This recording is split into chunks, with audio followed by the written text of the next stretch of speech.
മർക്കോസ് എഴുതിയ സുവിശേഷം അധ്യായം 5. അവർ കടലിന്റെ അക്കരെ ഗദരദേശത്ത് എത്തി. പടകിൽ നിന്നും ഇറങ്ങിയ ഉടനെ അശുദ്ധാത്മാവുള്ള ഒരു മനുഷ്യൻ കല്ലറകളിൽ നിന്നും വന്ന് യേശുവിനെ എതിരേറ്റു. അവന്റെ പാർപ്പ് കല്ലറകളിലായിരുന്നു. ആർക്കും അവനെ ചങ്ങല കൊണ്ട് പോലും ബന്ധിച്ച് കൂടാഞ്ഞു. പലപ്പോഴും അവനെ വിലങ്ങും ചങ്ങലയും കൊണ്ട് ബന്ധിച്ചിട്ടും അവൻ ചങ്ങല വലിച്ചും പൊട്ടിച്ചും വിലങ്ങ് ഉരുമ്മി ഒടിച്ചും കളഞ്ഞു. ആർക്കും അവനെ അടക്കുവാൻ കഴിഞ്ഞില്ല. അവൻ രാവും പകലും കല്ലറകളിലും മലകളിലും ഇടപെടാതെ നിലവിളിച്ചും തന്നെത്താൻ കല്ലുകൊണ്ട് ചതച്ചും പോന്നു. അവൻ യേശുവിനെ ദൂരത്തുനിന്ന് കണ്ടിട്ട് ഓടിച്ചെന്ന് യേശുവിനെ നമസ്കരിച്ചു. അവൻ ഉറക്കെ നിലവിളിച്ചു, യേശുവേ, മഹോന്നതനായ ദൈവത്തിന്റെ പുത്ര, എനിക്കും അങ്ങയ്ക്കും തമ്മിൽ എന്ത്? ദൈവത്താണെ എന്നെ ദണ്ഡിപ്പിക്കരുത് എന്ന് അപേക്ഷിക്കുന്നു എന്ന് പറഞ്ഞു. അശുദ്ധാത്മാവെ, ഈ മനുഷ്യനെ വിട്ട് പുറപ്പെട്ടു പോക എന്ന് യേശു കൽപ്പിച്ചിരുന്നു. നിന്റെ പേരെന്ത് എന്ന് അവനോട് ചോദിച്ചതിന്, എൻ്റെ പേർ ലെഗിയോൻ, ഞങ്ങൾ പലരാകുന്നു എന്ന് അവൻ ഉത്തരം പറഞ്ഞു. നാട്ടിൽ നിന്നും തങ്ങളെ അയച്ചു കളയാതിരിപ്പാൻ ഏറിയൊന്ന് അപേക്ഷിച്ചു. അവിടെ മലയരികെ ഒരു വലിയ പന്നിക്കൂട്ടം മേഞ്ഞുകൊണ്ടിരുന്നു. ആ പന്നികളിൽ കടക്കേണ്ടതിന് ഞങ്ങളെ അയക്കണമെന്ന് അവർ യേശുവിനോട് അപേക്ഷിച്ചു. യേശു അനുവാദം കൊടുത്തു. അശുദ്ധാത്മാക്കൾ പുറപ്പെട്ട് പന്നികളിൽ കടന്നിട്ട് കൂട്ടം കടും തൂക്കത്തോടെ കടലിലേക്ക് പാഞ്ഞ് വീർപ്പ് മുട്ടിച്ചത്തു. അവ ഏകദേശം 2000 ആയിരുന്നു. പന്നികളെ മേയ്ക്കുന്നവർ ഓടിച്ചെന്ന് പട്ടണത്തിലും നാട്ടിലും അറിയിച്ചു. സംഭവിച്ചത് കാണുവാൻ പലരും പുറപ്പെട്ടു. യേശുവിൻ്റെ അടുക്കൽ വന്നു. ലിഗിയോൻ ഉണ്ടായിരുന്ന ഭൂതഗ്രസ്തൻ വസ്ത്രം ധരിച്ചും സുബോധം പൂണ്ടും ഇരിക്കുന്നത് കണ്ട് ഭയപ്പെട്ടു. കണ്ടവർ ഭൂതഗ്രസ്തന് സംഭവിച്ചതും പന്നികളുടെ കാര്യവും അവരോട് അറിയിച്ചു. അപ്പോൾ അവർ യേശുവിനോട് തങ്ങളുടെ അതിർ വിട്ടു പോകുവാൻ അപേക്ഷിച്ചു തുടങ്ങി. യേശു പടക് ഏറുമ്പോൾ ഭൂതഗ്രസ്തനായിരുന്നവൻ താനും കൂടെ പോരട്ടെ എന്ന് യേശുവിനോട് അപേക്ഷിച്ചു. യേശു അവനെ അനുവദിക്കാതെ, നിന്റെ വീട്ടിൽ നിനക്കുള്ളവരുടെ അടുക്കൽ ചെന്ന് കർത്താവ് നിനക്ക് ചെയ്തതൊക്കെയും നിന്നോട് കരുണ കാണിച്ചതും പ്രസ്താവിക്ക എന്ന് അവനോട് പറഞ്ഞു. അവൻ പോയി യേശു തനിക്ക് ചെയ്തതൊക്കെയും ദെക്കപ്പൊലി നാട്ടിൽ ഘോഷിച്ചു തുടങ്ങി. എല്ലാവരും ആശ്ചര്യപ്പെടുകയും ചെയ്തു. യേശു വീണ്ടും പടകിൽ കയറി ഇക്കരെ കടന്നു. കടലരികെ ഇരിക്കുമ്പോൾ വലിയ പുരുഷാരം യേശുവിൻ്റെ അടുക്കൽ വന്നുകൂടി.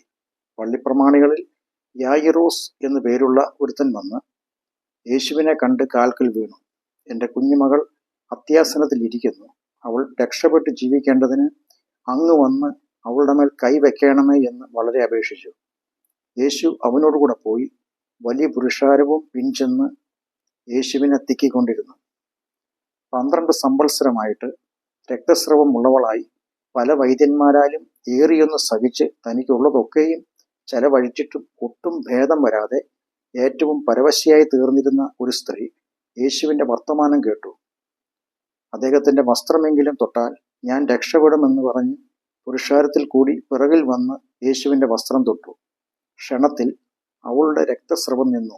ബാധ മാറി താൻ സ്വസ്ഥയായി എന്ന് അവൾ ശരീരത്തിൽ അറിഞ്ഞു. ഉടനെ യേശു തങ്കൽ നിന്നും ശക്തി പുറപ്പെട്ടു എന്ന് ഉള്ളിൽ അറിഞ്ഞിട്ട് പുരുഷാരത്തിൽ തിരിഞ്ഞു. എൻ്റെ വസ്ത്രം തൊട്ടത് ആർ എന്ന് ചോദിച്ചു. ശിഷ്യന്മാർ യേശുവിനോട്, പുരുഷാരം അങ്ങേ തിക്കുന്നത് കണ്ടിട്ടും എന്നെ തൊട്ടത് ആർ എന്ന് ചോദിക്കുന്നുവോ എന്ന് പറഞ്ഞു.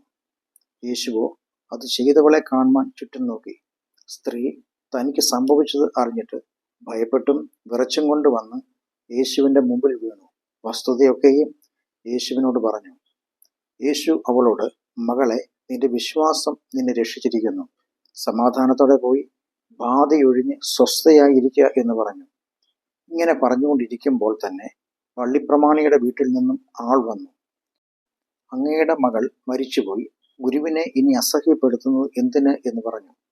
യേശു ആ വാക്ക് കാര്യമാക്കാതെ പള്ളിപ്രമാണിയോട്, ഭയപ്പെടേണ്ട, വിശ്വസിക്കുക മാത്രം ചെയ്യുക എന്ന് പറഞ്ഞു.